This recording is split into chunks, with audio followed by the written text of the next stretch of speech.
자, 이번 시간에 2021년 지방직 국어 지방세법 관련된 내용 보도록 하겠습니다.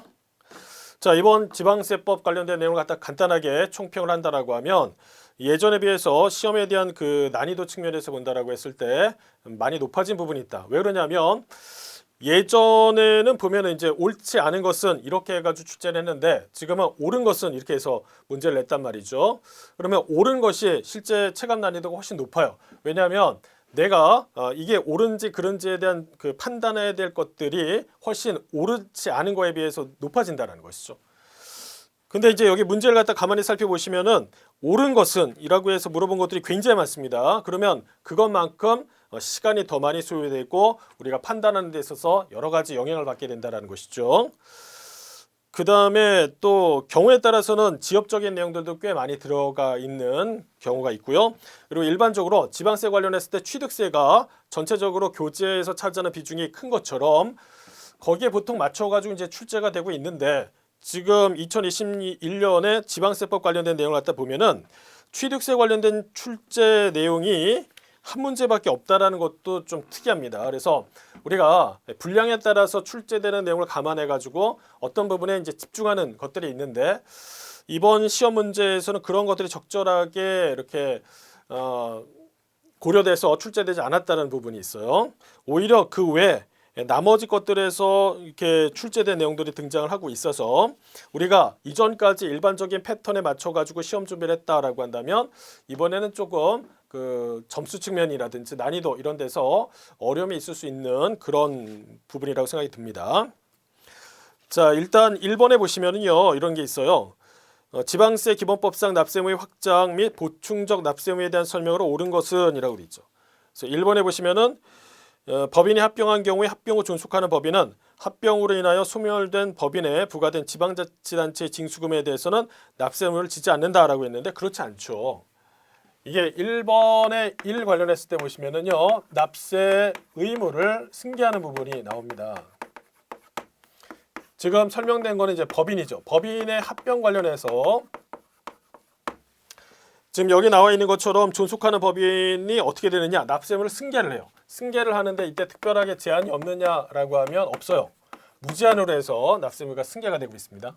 반면에 상속도 이렇게 되긴 하는데 이때는 제한이 있죠. 제한이 상속으로 얻은 재산을 한도로 해가지고 이러한 의무를 부담하고 있습니다. 그래서 1번은 옳지 않고 그 다음에 2번에 보시면 공유물, 공동사업 또는 그 공동사업에 속하는 재산에 관계되는 지방자치단체의 징수금은 공유자 또는 공동사업자가 연대하여 납부할 의무를 진다라고 해서 연대납세 의무 있습니다. 납세 의무가 있죠. 특별히 이제 이 문장에서 주의하실 부분이 뭐냐라고 하면 공동주택의 공유부는 제외한다라는 것이죠. 그러니까 예를 들어서 아파트다라고 한다면 거기에 공동으로 쓰는 엘리베이터 같은 거 이런 것들이 제외된다라는 것까지 연결해서 이 2번에 있는 설명은 옳은 내용이 되겠습니다. 3번에 보시면 법인이 해산한다라고 했을 때 징수금을 납부하지 않고 남은 재산을 분배를 했어요. 그러니까 체납 처분을 집행하더라도 징수할 금액이 부족하다라고 한다면 청산인이 어떻게 해요? 부족한 금액 전부에 대해서 연대해서 납부할 의무를 지는 것인가요? 이거는 청산인 관련했을 때 보시면요.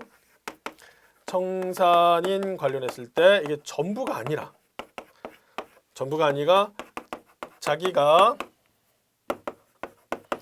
분배한 금액을 한도로 해서 집니다. 그래서 3번 옳지 않고 그 다음에 4번에 보시면 사업 양수인은 양도일 이후에 양도인의 납세무가 확정된 지방자치단체의 징수금을 양도인의 재산으로 충당하여도 부족할 때는 그 부족한 금액에 대해서 제2차 납세무를 진다라고 되어 있잖아요. 이거는 그 4번 보시면 양도일 이후에라고 되어 있는데 이후라고 되어 있는데 이후가 아니죠. 이후에 확정된다라고 한다면 너무 범위가 넓어지잖아요. 그러니까 양도일 이후가 아니라 이거는 그 전입니다. 이 전에 요게 확정된 부분에 대해서만 제2차 납세금을 진다라는 것이죠. 따라서 1번에서 옳은 것은 동그라미 2번이 되겠습니다. 그 다음에 두 번째 문제 보시면은 서류 송달에 대한 설명으로 옳은 것은 자 1번에 보시면 연대 납세무자에게 대표자가 없으면 납세의 고지와 독촉에 관한 서류는 연대 납세무자 중에서 지방세를 징수하기 유리한 자에게만 송달해야 된다라고 되어 있는데 그렇지 않죠.